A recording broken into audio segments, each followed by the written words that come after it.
Oi, Maria, que dia trabalha de noite, Maria. Oi, Maria, que dia trabalha de noite, Maria. Oh, Maria, foi. Peux-tu te présenter en quelques mots? Alors, je m'appelle Mathieu Lavaux, Galignola dans la capoeira. Je suis né le 20 mars 91 à Saint-Germain-en-Laye et j'ai commencé la capoeira en 2003, si je ne me trompe pas, à La Coudray, une cité de Poissy, dans les Yvelines.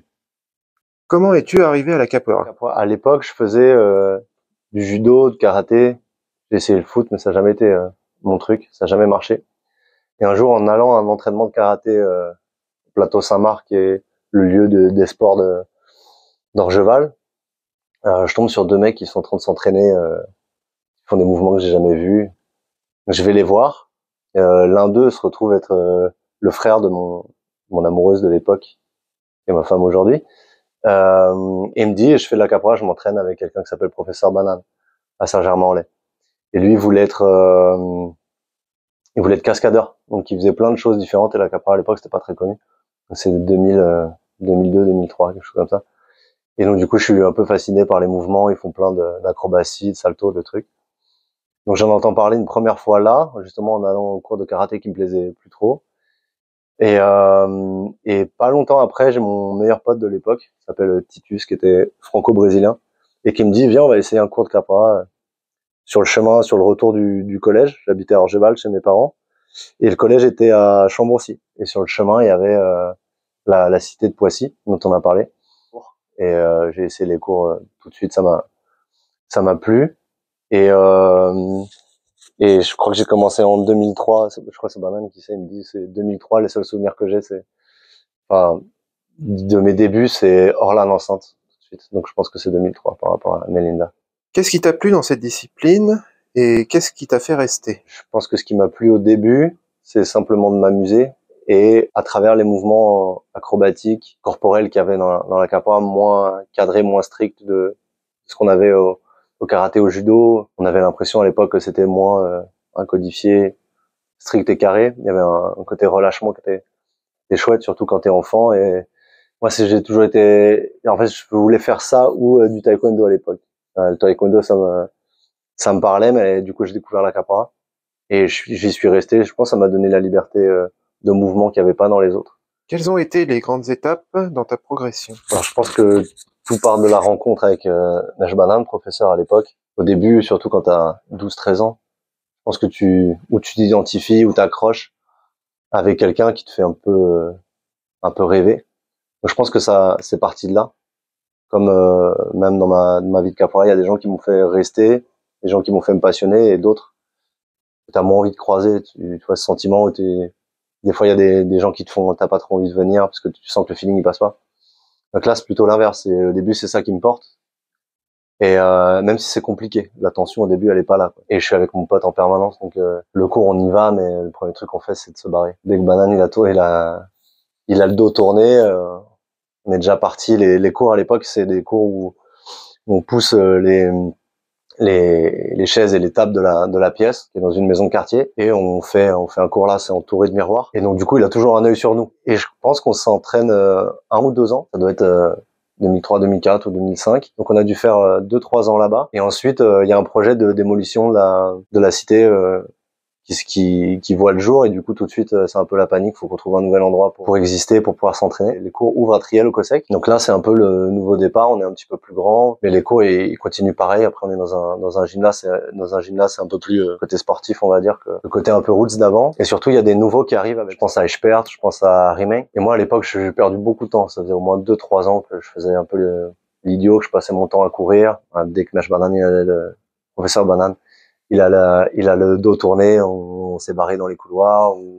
Là, l'endroit où on s'entraîne, il y a du dojo, c'est là où ça s'entraîne encore tous les jeudis, vendredis, à Triel. Même un jour, à la fin de mon cours, au bout de, je crois, facilement 4 ou 5 ans de capoeira, il me donne mon surnom, et évidemment, j'entends pas, je suis en train de parler avec mon pote, on est derrière les gens, c'est la fin de cours. Il me dit, tu vois, t'as même pas entendu, je viens de te donner notre surnom, t'as pas entendu. Tu vas t'appeler Galignola, là, parce que t'es tout le temps en train de... Et mon pote sera Pardao. Pardao, c'est une sorte de rouge-gorge. Et Galignola, il y en a pas beaucoup qui connaissent. Et c'est globalement des gros dindons, assez insupportables quand ils sont tous ensemble, ça piaille. le Canto da Galinha, là, il est affreux. Tout le monde en même temps, ça te casse la tête. Donc, du coup, je comprends pourquoi il a donné ça comme surnom. Et là, je parlais de Riemann, Expert, et particulièrement Riemann qui est arrivé après moi, qui est arrivé plus jeune que moi, mais tout de suite, par talent et travail, il est passé tout de suite, je pense la première année ou la deuxième année, il est passé à un niveau de fou, quoi. Trop bien. Et trop bien. Pas pour moi, parce que je m'entendais pas du tout à l'époque avec lui. C'était une sorte de rival qui arrive bien après moi et qui me met mal à l'aise. Je sais pas, on s'entend pas bien tous les deux. Mais en fait, d'une manière ou d'une autre, il me booste. Je me dis, lui, il arrive depuis pas longtemps, c'est pas possible de me faire dépasser comme ça. Et par orgueil, je me mets à suivre un petit peu. Mais il était trop fort, il avait pris trop fort les instruments, il avait trop de talent pour les instruments, trop de goût, trop d'appétence. Moi, j'étais encore un enfant qui, je sais pas, j'avais pas encore pris le truc. Et pas longtemps après, Nash Banane me dit, viens t'entraîner au KG, à Saint-Germain. Il est temps que tu passes là-bas. Et là-bas, je prends une claque. Je vois l'énergie qu'il y a à chaque cours, toute l'année. Des gens qui savent tout faire. T'as des cordes à zou, cordes à sciences, j'en avais jamais vu. Ils sont trop forts. Il y a Orlan, Cowboy, Biche, Pétek à Jamaïque, Palmyre, Cotton-Edge, ils sont tous là. Donc à partir de là, je commence à me débrouiller et je viens m'entraîner comme je peux 2-3 fois par semaine. Et on commence à évoluer tous ensemble. On commence à bouger aux événements de l'école. Dans les premiers événements que j'ai dû faire, c'est 2008. On progresse tous les uns avec les autres. Et puis en 2010, justement, on est toute une équipe de potes. Et moi, je suis le seul à la rencontre France-Brésil à pas prendre le grade que je pensais mériter, que je convoitais. À l'époque où les grades, je pense que c'est important et que c'est un peu ta motivation. Et donc du coup, moi je suis le seul qui passe pas Ciência Branca ou Ciência Inteira. Je passe un demi-grade au-dessus, Laranja Inteira. Du coup, je suis extrêmement déçu, c'est trop important pour moi. Tous mes potes y passent. J'ai l'impression d'être un peu laissé pour compte, de pas avoir le niveau. Truc. Le lundi, je viens m'entraîner à la salle en bas. Je suis en première ligne, là, comme d'hab, sur le côté. Et Banane passe devant moi. Impossible de le regarder dans les yeux et de retenir le truc. Qui me prend sur le côté. Il m'explique que c'est pas une question de niveau, de compétences, de tout ça. Ils me disent que je veux voir ce qu'il y a dedans, quoi. Et là, je lui dis, ok, d'accord, le prochain événement, il est dans 2 ans, je crois. Je lui dis, je vais te montrer que tu t'es trompé, que je vais tout faire pour être le meilleur déjà à ma corde. Et puis, je m'entraîne à fond pendant 2 ans. Et j'oublie, en fait, ce truc de vouloir prouver. Je prends juste un coup de boost à m'entraîner. Toute l'équipe avec laquelle j'étais, la terre, Cotton-Edge, tout ça, ça commence un peu à se séparer. Il y en a plein qui ont arrêté. Il y en a qui sont plus là aujourd'hui. Et quelques années après, j'ai changé un peu dans ma mentalité et je vois que la relation avec Banane a changé aussi. Elle est plus authentique, elle est plus sincère. Donc ça a changé. C'était un coup dur à l'époque, mais aujourd'hui, c'est une étape qui est importante dans mon chemin. Ensuite, je passe par une phase où je commence à grandir un peu et à travailler et je vois que ma perception de la capoeira change aussi. Je suis plus là que pour les acrobaties, pour tout ça. Je vois que la capoeira devient plus complète. Je m'intéresse tardivement à la musique, à mon goût tardivement. Je me souviens qu'une des motivations, c'était qu'à l'époque, on commençait à se rapprocher des grades un peu hauts et que il y avait les responsabilités qui vont avec quand tu fais une route de rue. S'il y a personne de plus gradé que toi, c'est toi qui vas devoir gérer. Si Mach Banane, si Orlan n'est pas là, c'est toi qui vas devoir gérer. Et je me disais, je veux pas passer pour un naze le jour où ça arrive. Donc, travailler l'instrument, faut que tu saches chanter, faut que tu saches un petit peu gérer la rod comme tu peux. Donc, du coup, je me souviens que ça m'a mis un coup de boost et je me cherchais pas mal donc à cette époque-là. Donc, du coup, le côté musical, il m'a intéressé beaucoup. Et c'est aussi une année, enfin, sur plusieurs années où je me suis fait beaucoup opérer. J'ai eu plusieurs opérations qui m'ont éloigné de l'entraînement physique corporel pendant un moment. Donc du coup, je venais quand même, je faisais le chemin et je venais pour m'entraîner aux instruments. Pareil, j'ai commencé à avoir ce goût pour la musique qui a changé pas mal de choses. La compréhension de la capoeira n'était pas la même grâce à la musique. Pas simplement le coup de pied, les coups de pied, le côté acrobatie. Et en 2019, Mesh Banane, il convie Mesh Claudio Racht au camp. Et le camp, c'est un événement où on fait dans la forêt. On est tout le temps tous ensemble. C'est fermé. Il y a fermé dans le nombre d'adhérents, de participants, pardon. Il y a une quarantaine de personnes et 1 ou 2 maîtres ou 2 personnalités qui sont invitées. Là, c'est Mesh Claudio Racht tout seul qui est là. Et lui, je l'avais déjà rencontré plusieurs fois dans le passé, mais j'avais jamais eu le déclic que j'ai eu à ce moment-là. Et je me souviens que le premier déclic que j'ai eu, c'est qu'il a commencé avec Samba Hurao. Et Samba Hurao, je connaissais pas du tout. Je connaissais le samba qu'on faisait de nous et qui me paraissait similaire. Mais là, je voyais l'énergie qu'il avait dans ce truc-là. Et ensuite, on a beaucoup parlé. Et en fait, il m'explique que le samba hurao dont je parle là, c'est quelque chose que lui, il a créé dans son école. Les Angoleiros do Sertão. Et il l'a créé, il aimait beaucoup le samba et il a créé sa manière de faire, qui est maintenant caractéristique de son école, de leur école, et aussi sa capoeira angola. Et elle me marque parce que je comprends d'où on vient. Et du coup, je comprends pourquoi on est si bas, et plus je me renseigne, plus je vois des capoeira angola qui sont bien plus hautes, qui ressemblent plus à la régionale dans le style de Mesh Bim, qui est un petit peu plus haute. Et donc du coup, pour moi, ça fait sens. Je me dis, bah, c'est de là d'où on vient. Et je savais déjà que Mesh Claudio, il avait une super amitié avec Mesh Elias. Mesh Elias ramenait Mesh Claudio pour donner des cours spécifiques de la movimentação da capoeira angola. Et du coup, vu que Mesh Banane a continué de nous donner ce genre de cours, je me suis dit, j'ai l'impression que c'est juste quelqu'un qui, comme nous, qui le fait beaucoup plus souvent et beaucoup mieux. Donc trop bien. Et surtout, j'ai l'occasion de parler avec lui. On s'entend très bien. Le samba, ça devient quelque chose qui sort pas de ma tête. Et pendant 5 ans, je m'entraîne tout seul. Jusqu'à 2023, je m'entraîne tout seul au samba. J'apprends le talk juste de ce que je me souviens, de ce que j'avais pris en vidéo, des vidéos à droite à gauche. J'apprends tout seul. Mais c'est horrible parce que je commence un petit peu à me débrouiller. Mais je peux le partager avec personne. Parce que je sais pas si ça va intéresser les gens, je sais pas si je suis capable de partager ça, d'expliquer. Et en 2023, il y a l'événement Cria da Casa, qui est un événement que Mesh Banane et Contra Mesh Orlan, ils ont créé pour mettre en avant les élèves de l'école, les enseignants de l'école. Et donc à ce moment-là, tu peux parler de ce dont tu as envie de parler. Si tu as envie de parler de capoeira regional ou de telle chose parce que tu as rencontré un maître, tu veux parler de cette expérience-là, ou si tu as envie de faire du makulele parce que tu aimes le makulele, tu peux faire ce moment-là.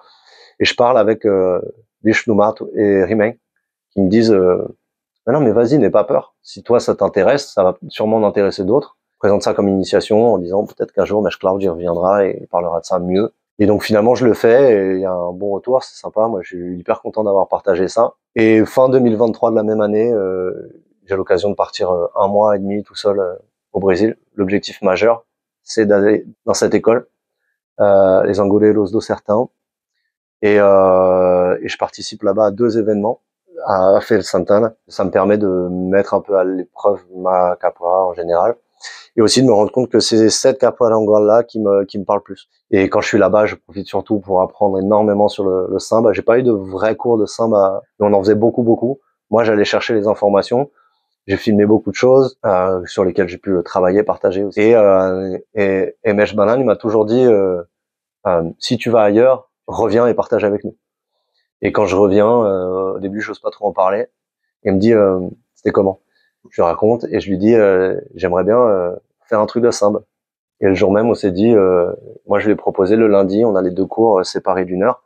Ça peut être un moment où les gens ils viennent faire continuer. On a toujours eu l'habitude de travailler la musique ou autre chose pendant cette heure de temps là entre les 2 cours. Donc on peut faire le samba. Et donc du coup ça fait un petit peu plus d'1 an là qu'on travaille le samba tous ensemble. C'est un bon moment de partage et d'énergie et ça me permet de parler des choses que j'ai vécues là-bas. Donc on a la chance chez nous d'avoir Mesh Banane en haut entre guillemets qui ferme pas la porte, et si quelqu'un a une appétence pour un truc et qu'il le développe, qu'il a envie d'en parler, il peut offrir cette opportunité là. Donc c'est En 2023, tu en as parlé tout à l'heure, tu as entrepris un périple en solitaire, notamment au Brésil. Qu'est-ce que cela t'a apporté en particulier? Je cherchais des trucs assez simples. Je voulais apprendre le samba, je voulais travailler ma capoeira aussi dans cette même école, et je voulais travailler mon portugais. Et le fait d'aller rencontrer des gens, des écoles, arriver un peu de nulle part, personne ne te connaît, voir si tu peux t'adapter, si tu arrives à jouer, si tu arrives à t'entendre avec les gens. Et j'ai trouvé beaucoup plus que ça. Déjà un mois et demi tout seul, c'est long. Tu te poses beaucoup de questions sur ce que tu fais là. Est-ce que tu aurais dû le faire? T'es un blanc, français, européen, euh, un peu petit, mais qui a un titre et qui a un grade qui est haut reconnu dans la capoeira. Et j'ai vu différents comportements. Je fais des rods où je jouais avec, j'étais très concentré parce que je jouais avec la personne et qu'il fallait pas que je me rate avec lui. Et d'un coup, il arrête, il me tend la main et je parle avec lui après. Il me dit non, mais c'est parce que t'as pas entendu, mais il y a plusieurs personnes au sein de la rod qui formaient la rod. Ils disaient arrache-lui la tête, arrache-lui la tête. Et je dis ah ouais, j'ai pas entendu. Et il me dit non, mais t'inquiète, c'est des jeunes qui ont peut-être qu'ils le pensaient à ce moment-là, même si c'était pas. Mais ça fait un petit choc. Et en fait, il me dit t'inquiète pas, c'est des gens qui sont jeunes. Je comprends pas tout à fait. Je me dis bah oui, c'est jeune, effectivement, tu réfléchis pas tant que ça. Et après, je me suis dit c'est des jeunes qui ont jamais été dans la position peut-être de l'étranger. En fait, j'ai appris que c'était des gens finalement qui étaient jamais sortis de leur école. Et là, pour moi, bah, c'était moi l'étranger. Et l'étranger n'était pas trop bien vu à ce moment-là. Et petit à petit, à force de vivre, parce que c'est un endroit où je suis resté longtemps, je suis resté près de 3 semaines, donc tu noues des liens, et aussi tu prouves entre guillemets ta valeur sur un certain temps. Si tu te vois un week-end, t'as le temps de juger une personne trop rapidement. Quand tu commences un petit peu à vivre avec elle, c'est un peu différent. Et je vois que le comportement il a changé aussi. Et donc ça c'était ça m'a beaucoup marqué. Et j'ai commencé à me rendre compte qu'en fait je connaissais peut-être plus. Le Brésil il est énorme. Il fait 16 fois la France. C'est même dans les cultures c'est il y a plein de quand tu vois au sud-est du pays c'est rien à voir avec l'Amazonie, rien à voir avec le nord-est ou avec les grandes métropoles. Mais en fait je me suis rendu compte que je m'intéressais beaucoup à un pays qui était pas le mien, une culture qui était pas la mienne, et que peut-être je connaissais mieux alors que je connais vraiment pas grand chose sur l'étendue de la culture afro-brésilienne et d'Amérique latine. Mais je me suis rendu compte que je connaissais peut-être plus que de mon propre pays. Donc en fait ça m'a fait me poser beaucoup de questions sur ce qu'est d'être français, sur ce que je connais de ma propre culture. Et je parlais avec Huluka, l'un des fils de Mesh Cloud, et je lui disais j'en peux plus de manger la rose féchant tous les jours. Affreux, j'en peux plus. Enfin tout le temps. Il me dit mais pourquoi toi, c'est quoi votre truc que vous mangez tous les jours? Je me suis dit, j'arrivais pas à lui répondre. Qu'est-ce que je mange tous les jours? Il y a rien que je mange tous les jours. Je mange plein de choses différentes. Et même nos plats dits régionaux et tout ça, c'est des choses qui sont dans notre culture, mais c'est pas des choses qu'on va manger tous les jours. Et eux, ils ont un truc, ils sont hyper. C'est dans ma culture, c'est comme ça. On mange tous pareil. Et là, je me suis dit, il y a des différences même au sein de ça, sur la vie de tous les jours. Mais du coup, ça me fait me poser une question sur ce qu'est d'être français, sur comment je suis aussi à l'étranger, comment moi je suis perçu et comment je me comporte aussi, de comportements qui peuvent des fois paraître inappropriés. Il y en a qui vont te dire que c'est pour telle raison. Est-ce que t'es européen? Est-ce que il y a plein d'explications.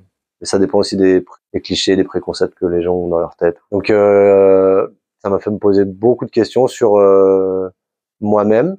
Et concernant la capoeira et l'école, ça m'a fait me rendre compte d'où on venait, de ce que j'aimais dans notre pratique, ce que j'aimais moins. Ça m'a fait plus essayer de me trouver justement dans cette recherche d'identité. En fait, j'aime tout dans notre école, mais il y a des choses que je vais préférer. Donc peut-être que je vais mettre plus le cœur. Mais j'en parlais beaucoup avec Rimei aussi. Il me disait par exemple, le makulélé, c'est pas trop mon truc. Mais par contre, j'essaye de tout savoir faire. Le jour où on me demandera d'assurer un stage, de savoir parler, parce que ça fait partie de l'identité de notre école. Je peux pas. Faut qu'on parle d'un movimentação da capoeira Angola parce qu'elle fait partie de notre école. Il faut qu'on sache qu'on est ni capoeira ni Angola parce que le groupe Serzal il est comme ça. Qu'on sache qui sont nos pères, ceux qui nous ont appris certaines choses, ou qui ont une plus grosse influence au sein de l'école, ou même du groupe Serzal. d'essayer d'aller chercher s'il y a quelque chose pour lequel on a plus d'appétence, d'aller chercher les informations, de revenir les partager, voir si ça intéresse des gens, faire une sorte de petit groupe d'études sur le truc. Quelle part la capoeira angole occupe dans ta pratique? Elle est très importante dans le sens où j'ai l'impression que j'ai trouvé ma voie au sein de l'école, qu'aussi la cadence à laquelle on pratique, du Amesh Cloud qui pratique une capoeira qui est assez rapide et assez dangereuse. Et elle avait plus de sens dans ma recherche, je pense, d'identité ou de qui j'étais. En fait, pendant longtemps, vraiment très longtemps, je me suis posé la question de est-ce que j'ai tout le temps envie de faire des acrobaties, de jouer rapide, de jouer objectif, qu'on voit beaucoup dans les rods, on va dire, dites classiques. Le rythme il est soutenu, le talk il est rapide, la jing elle est intense, mais ça va être beaucoup d'échanges de coups de pied. J'avais l'impression qu'il y avait moins la conversation qu'il peut avoir dans un jeu qui est un peu plus lent d'Angole, mais qui prend plus le temps. Mash Banan il dit tout le temps que c'est le chemin il est long et il est lent dans le sens où faut qu'on prenne le temps aussi. On n'est pas fais ci, fais ça, faut pas tout le temps obligé d'être speed pour un peu prendre le temps de faire ou que ça soit de la répétition de mouvement. Donc c'est plus prendre le temps de réfléchir. Et la capoeira angole, elle est plus, c'est vraiment question-réponse. Tu donnes pas un mouvement pour donner un mouvement, tu vas donner un mouvement parce que ça appelle à quelque chose qui lui continue la fluidité du jeu, la conversation imbriquée que je trouve trop intéressante dans la capoeira angole. Mais sinon, dans le reste qu'on fait, on fait des comples. Et du coup, si on a des jeux qui sont de 30 secondes, c'est déjà un miracle. Et en 30 secondes, il n'y a pas beaucoup de temps. Si la capoeira a une discussion, on n'aura pas eu beaucoup de temps de se parler. La musique aussi je la trouve beaucoup plus mélodieuse. On a plus le temps d'écouter, de bien chanter aussi. Actuellement, tu es cordon marron. As-tu été surpris quand tu as entendu ton nom? Et qu'as-tu ressenti? J'ai été surpris et j'ai été surtout honoré de l'apprendre en même temps que Bishlumat. Et surtout, c'est un moment qui est énorme. Il y a un truc où t'entends, il y a beau avoir, je sais pas combien de centaines de personnes là, t'entends rien. C'est pas, je pense que le son il est tellement énorme et l'ambiance est tellement folle à ce moment-là que t'es un peu dans c'est dans une grotte un peu, t'entends bizarrement. Et il y avait plein de gens qui ont fait partie de mon parcours. Alors déjà, il y avait toute ma famille, donc c'était trop bien. Évidemment, Banane, des mains de Banane, c'est toujours quelque chose. Il y a Mesh Cloud qui était là, et il y a tous les maîtres de l'école qui t'ont vu grandir, et à ce moment-là, qui te regardent différemment. Mais moi, je l'ai perçu comme ça. J'ai vu que c'était pas le même regard. Là, c'était comme ça. Je parle de reconnaissance. J'ai senti dans les yeux que c'était plus faut être à la hauteur de ce titre-là entre guillemets, et d'une corde marron du groupe Cerza.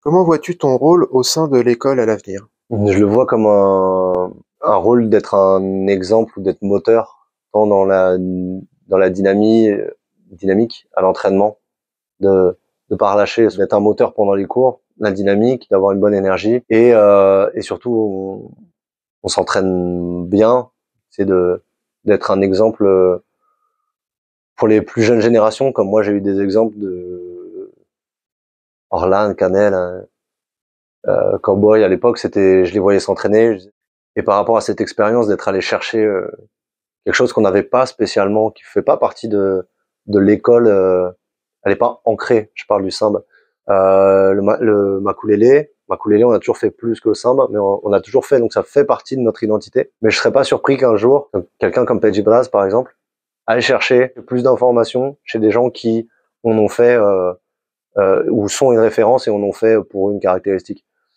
Donc il y avait eu ça, j'avais raté ce camp pour cette année-là. Je crois que je me souviens plus, Mesh Fein, je crois pas que ce soit lui. Il y en a un qui est venu et qui a parlé beaucoup des danses des Orishas. Et j'ai vu Pedji Braz le lendemain, elle avait des yeux illuminés, c'est trop bien pour elle, ça lui parle trop, ça fait sens à des choses qui sont au fond d'elle, c'est trop bien. Du coup, un jour, ça m'étonnerait pas que elle peut-être, elle voyage de son côté, elle fasse ses recherches pour apprendre des choses et ensuite les ramener à l'école. Donc j'aime beaucoup ce truc dont Mesh Banan m'a toujours parlé. Si tu veux apprendre un truc, ramène-le, ça peut en intéresser d'autres et fais grandir l'école aussi. Donc, parce que Mesh Banan, il est une tête de l'école, c'est la tête là dans le 78 ici, mais il n'y a pas que lui et c'est tous ensemble qu'on se nourrit et qu'on arrive à faire un jonté michto-là, toi, ensemble et mélanger tant sur les goûts que sur les manières d'enseigner, de parler, de partager sa passion. Beaucoup de passionnés, je pense, dans l'école. Et donc du coup, je pense que c'est ça, continuer d'aller chercher des choses, les ramener et voir si ça intéresse des gens. Tu as réalisé la direction artistique de l'événement Temoulir Narod. Quelles ont été tes inspirations / influences? Donc la direction artistique du Temoulir Narod, c'est on va dire, faire simple, c'est les graphismes. Mon vrai but depuis très longtemps, secret, c'est donc depuis que je m'intéresse que je fais des études, que même je m'y intéresse avant les études, j'avais un dossier sur mon ordinateur, 2008, un truc comme ça. Je voyais passer des trucs, des flyers, des capras. Tout était affreux. J'avais un dossier sur mon ordinateur. Je me disais, mais un jour, c'est pas possible. Faut que je sois bon pour proposer à des gens des trucs plus intéressants. Il y a toute une culture qui va avec, qui est trop bien. Trop dommage de mettre un drapeau brésilien avec des silhouettes. Et donc du coup, j'avais secrètement, et pendant des années, je me suis dit un jour je ferai quelque chose pour la capra. Et ça a fini par venir avec Mesh Banane, on en a parlé. En fait, j'ai dépanné plusieurs fois des besoins pour faire que ce soit un dessin, un logo, un flyer, commencer à parler sur les réseaux parce que c'était aussi mon métier.